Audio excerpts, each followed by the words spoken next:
Hello dear, अब हम discuss करने वाले हैं सॉल्युबिलिटी पे। किस पे डिस्कस करेंगे? सॉल्युबिलिटी। एकदम ध्यान से देखना एक एक पॉइंट, सॉल्युबिलिटी क्या होती है। देखिए, अगर मैं सॉल्युबिलिटी की बात करूँ ना, तो होता क्या है कि ये आपका एक कंटेनर है और इस कंटेनर के अंदर 1 लीटर सॉल्वेंट ले रहा हूँ। कितना ले रहा हूँ? 1 लीटर। मान लीजिए मैं इसमें वाटर ले रहा हूँ, लेकिन वाटर कितना ले रहा हूँ? 1 लीटर ले रहा हूँ, राइट। अब ये 1 लीटर वाटर में मैं कोई सॉल्यूट डाल रहा हूँ, ठीक। शुगर डाल सकता हूँ, सॉल्ट NaCl डाल सकता हूँ, कुछ भी डाल रहा हूँ, लेकिन डाल रहा हूं ना वो ग्राम में डाल रहा हूं और इसमें डालते जा रहा हूं, और जितना डाल रहा हूं ना वो पूरा कंप्लीट मिक्स होता जा रहा है, मिक्स होता जा रहा है, मिक्स होता जा रहा है। यानी 1 लीटर सॉल्वेंट के अंदर जितना amount of solute completely mix हो जाएगा under temperature and pressure condition में। Saturated solution under given temperature and pressure. अच्छा, सेचुरेशन मतलब क्या होता है? जितना मैक्सिमम डिसॉल्व हो जाए, ठीक है, वो सेचुरेशन होता है, तो उसी को बोलते हैं सॉल्युबिलिटी। अब देखिए क्या लिखा हूं definition, amount of substance. Substance मतलब क्या? सॉल्यूट। सॉल्यूट में कौन कौन? NaCl ले सकते हैं, शुगर, ग्लूकोज, कुछ भी। इन ग्राम, किसमें? ग्राम में। Dissolve in unit volume of a particular solvent. Unit volume मतलब 1 लीटर सॉल्वेंट के अंदर, टिक। From saturated solution under given temperature and pressure is called solubility, right. मतलब 1 लीटर सॉल्वेंट के अंदर जितना मैक्सिमम सॉल्यूट ग्राम में डिसॉल्व हो जाएगा कंप्लीटली, वही कहलाता है सॉल्युबिलिटी, राइट। अब देखिए note, unit of solubility. Solubility की यूनिट क्या होगी? तो यूनिट होगी ग्राम पर लीटर या मोल पर लीटर, राइट। चलो आप समझ चुके होंगे, नेक्स्ट बता रहा हूं। अब देखिए नेक्स्ट बात करते हैं factor affecting of solubility. Solubility को इफेक्ट करने वाले फैक्टर, वो कौन सा फैक्टर है जो सॉल्युबिलिटी पे इफेक्ट डालते हैं? सॉल्युबिलिटी मतलब कंप्लीटली मिक्स हो रहा था, उस पर कौन इफेक्ट डाल सकता है? तो इसमें सबसे पहला है जिसका नाम है nature of solute and solvent. भाई देखो, जो सॉल्यूट और सॉल्वेंट होता है इसका नेचर बहुत बड़ा मैटर करता है किसी भी सॉल्यूशन को बनने के लिए। कोई भी सॉल्यूशन बन रहा है ना, उसके लिए जो सॉल्यूट और सॉल्वेंट है उसका नेचर बहुत इंपॉर्टेंट रोल अदा करता है। जैसे मैं आपसे कहूं H2O, तो H2O आपके नजरों में क्या है? तो H2O को बोलते हैं पोलर सॉल्वेंट। क्या बोलते हैं? Polar solvent.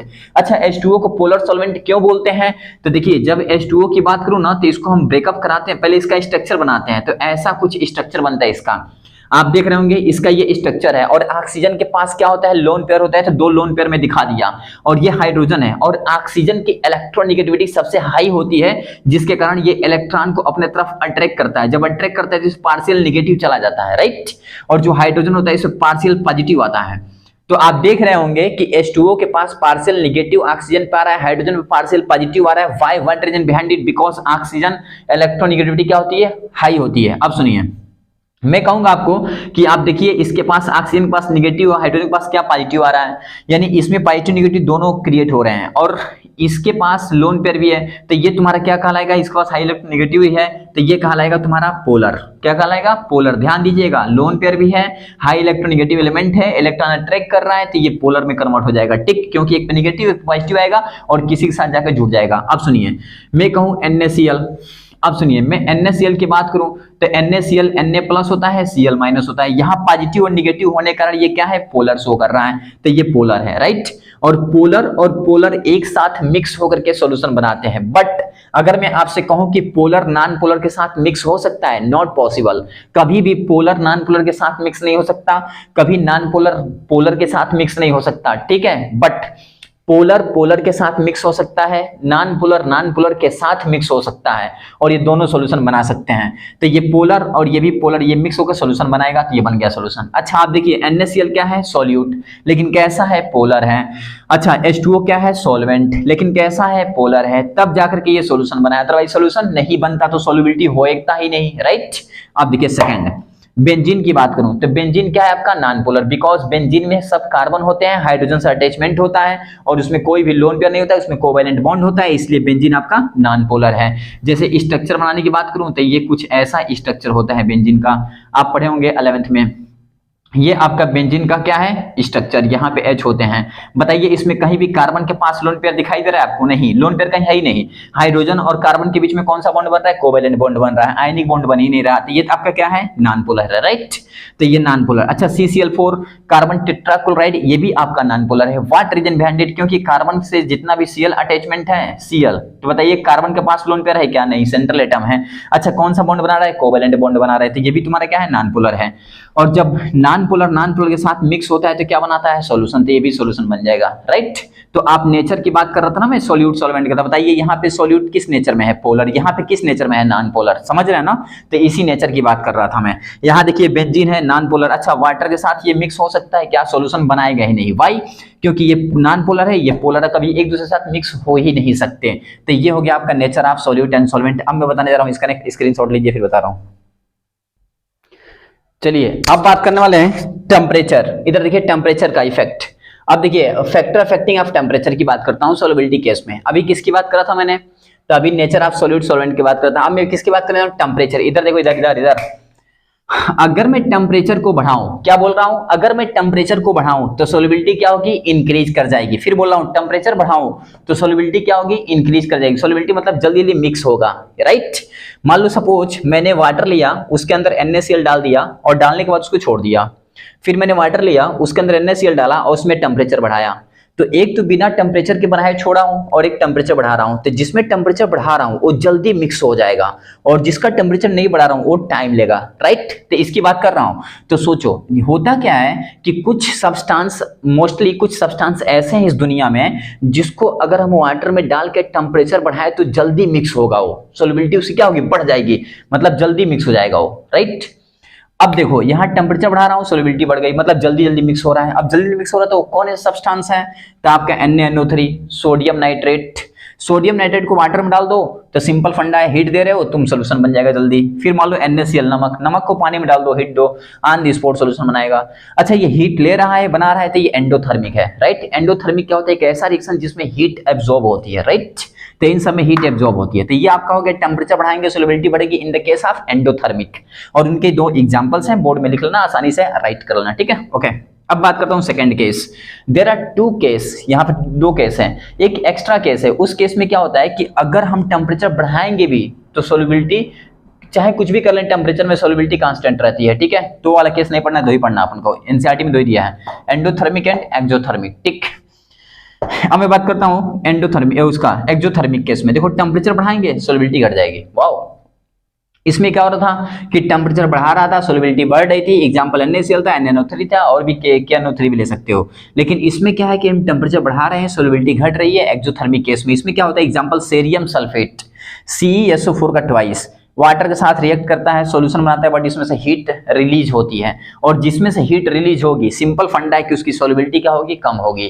फिर बोला जिसमें से हीट रिलीज होगी सॉल्युबिलिटी क्या होगी, कम होगी। जैसे Li2CO3 लिथियम कार्बोनेट की रिएक्शन अगर वाटर से कराते हैं तो सॉल्यूशन तो बनता है, बट इसमें से हीट रिलीज होती है, और जिसमें से हीट रिलीज होगी वो तुम्हारा एक्सोथर्मिक होगी। और एक्सोथर्मिक केस में टेम्परेचर बढ़ाएंगे तो सॉल्युबिलिटी क्या होगी, डिक्रीज होगी। तो ये दो केस आपको रिमेंबर करने होंगे, ओके। एंडोथर्मिक में सॉल्युबिलिटी बढ़ता है टेम्परेचर बढ़ाने पर, एक्सोथर्मिक में सॉल्युबिलिटी घटता है टेम्परेचर बढ़ाने पर, राइट। Right it. फिर नेक्स्ट, हेलो डियर, अब हम स्टडी करने वाले हैं solubility of a gas in a liquid. किसकी स्टडी करने वाले हैं, solubility of a gas in a liquid. अब देखिए solubility of gas in liquid मतलब किसी लिक्विड के अंदर गैस को सॉल्युबल करना, मतलब उसको गैस को लिक्विड के अंदर मिलाना, ठीक। ये है आपका solubility of gas in liquid. अब देखना, मान लो अगर मैं लिक्विड लिया हूं कोई भी और उसके अंदर गैस को मिक्स करना चाहता हूं, किसको, गैस। अगर उस लिक्विड के अंदर गैस को मिक्स करना चाहूं तो सिंपल फंडा है, ऐसे तो मिक्स हो नहीं सकता। और मिक्स होगा, कभी नहीं होगा।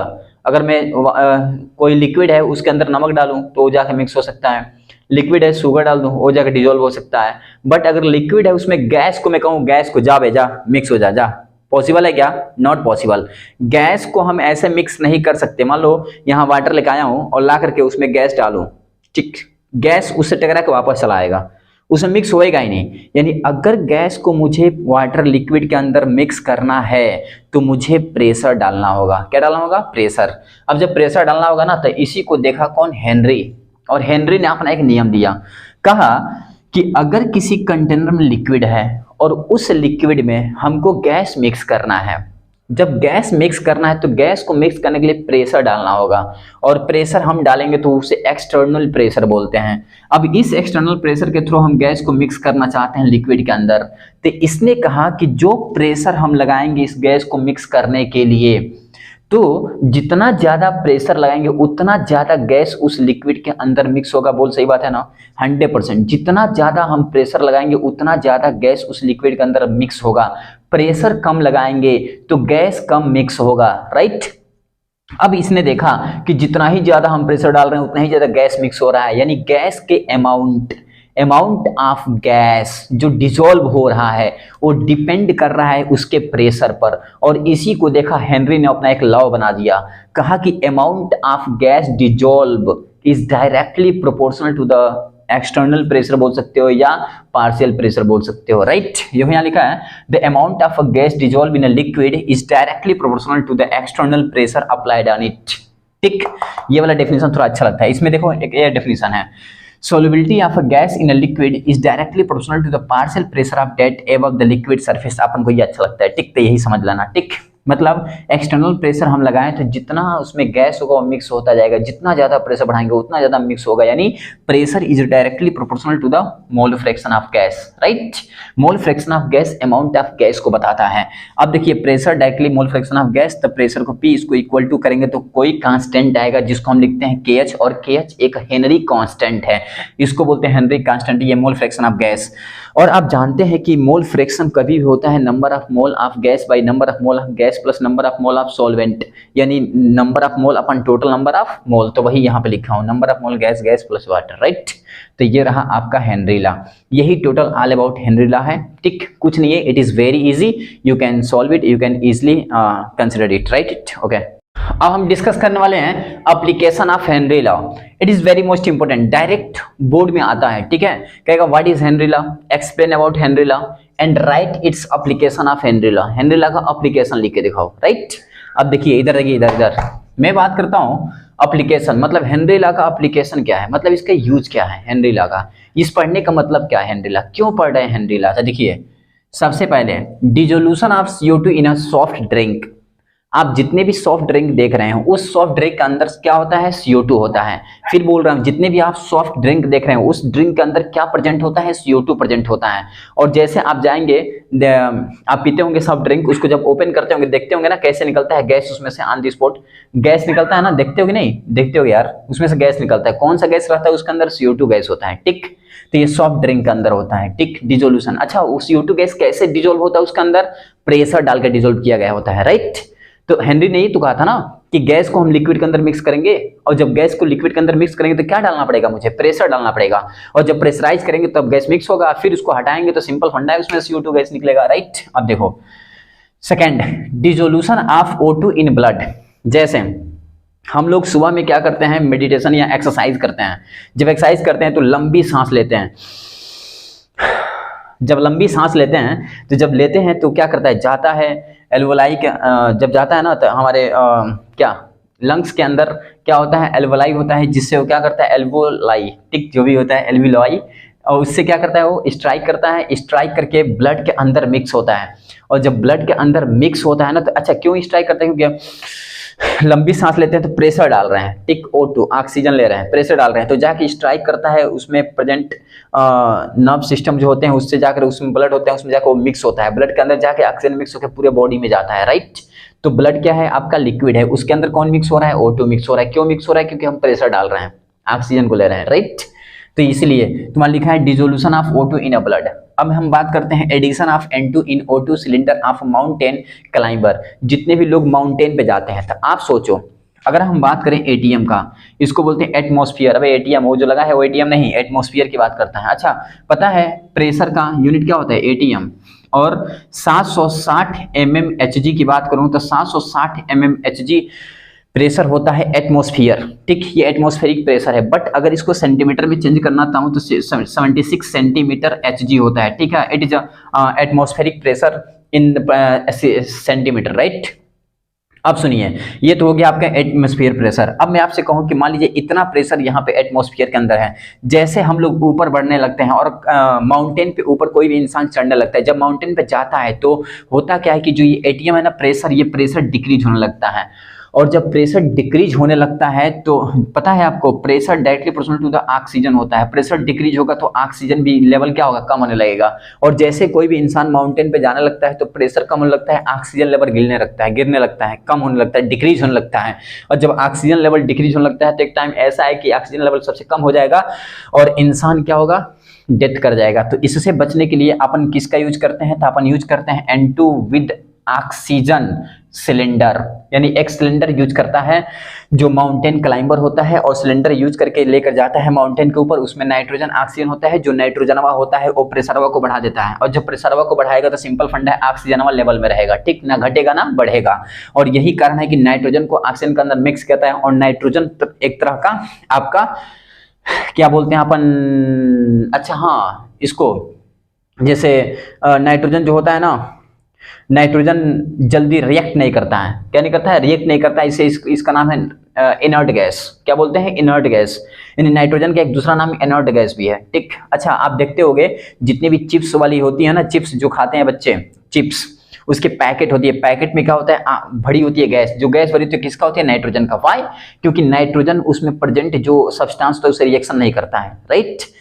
यानी यह इनर्ट गैस की तरह बिहेव करता है। तो नाइट्रोजन को ऑक्सीजन के साथ लेके जाते हैं क्लाइंबर माउंटेन, जो तो उसमें होता क्या है कि वो क्या करता है, प्रेशर को बैलेंस रखता है, O2 को बैलेंस रखता है, और फिर हमको O2 मिलता रहता है आसानी से, ठीक, राइट। अब जितना ले जाएंगे उतना तो मिलता रहेगा ना, ऐसा नहीं खत्म नहीं होता, खत्म होता है, राइट। तो यहाँ पे यूज होता है आपका, ये एप्लीकेशन है इसका हेनरी ला कार्ड, राइट। तो ये सब आप रिमेंबर कर लीजिएगा। फिर नेक्स्ट बता रहे हैं, अब डिस्कस करने वाले हैं लिमिटेशन ऑफ हेनरी ला। इधर देखिए, इधर लिमिटेशन ऑफ हेनरी ला बहुत इंपोर्टेंट है dear. Limitation of Henry law important क्यों है, इसलिए क्योंकि अगर पूछ देगा ना व्हाट इज हेनरी ला, तो उसके साथ पूछ देगा write its limitation, law important बन गया ना। पूछेगा what is Henry law, rights its applications, वो भी इंपोर्टेंट है। तो उसी तरह आपका limitation of Henry law important है। अब इधर देखिए, इधर टाइम वेस्ट किए बिना होता क्या है, इसके कुछ लिमिटेशंस हैं। लिमिटेशन मतलब इसकी कुछ कमियां। अब लिमिटेशंस क्या है, पहला लिमिटेशन पता है, हेनरी लॉ वहां फॉलो होगा जहां pressure of a gas should not high, जहां गैस का जो प्रेशर है वो हाई नहीं होना चाहिए। अगर गैस का प्रेशर ज्यादा हाई हो जाएगा तो वहां हेनरी लॉ फॉलो नहीं हो पाएगा। फिर second, temperature should not be too low, temperature एकदम लो नहीं होना चाहिए। मतलब 0 डिग्री सेल्सियस क्या मतलब, बर्फ बन गया तो वहां पे काम ही नहीं करेगा। फिर gas should not react with solvent chemically, और जिस गैस को जिसके अंदर मिला रहे हैं, जिस लिक्विड के अंदर डिसॉल्व कर रहे हैं, जिस लिक्विड में गैस को मिला रहे हैं, गैस उस लिक्विड के साथ रिएक्ट नहीं करना चाहिए। अगर गैस उस लिक्विड के साथ रिएक्ट कर देगा तो फिर कहाँ काम करेगा, फिर कहाँ मिलेगा यार, मिक्स ही नहीं होगा, डायरेक्ट रिएक्ट करके कुछ बना लेगा। समझ गया ना क्या बोल रहा हूं मैं। तो गैस उसके अंदर, लिक्विड के अंदर मिक्स नहीं होना चाहिए, ये आपको याद रखना पड़ेगा, राइट। फिर gas should behave like ideal, जो गैस है वो आइडियली बिहेव करना चाहिए। पीवी इक्वल टू एनआरटी आप सुने होंगे, ideal gas equation PV equal to NRT, जो इसको फॉलो कर रहा हो, राइट। तो ये रहा आपका लिमिटेशन ऑफ हेनरी लॉ, कितना आसान है, राइट।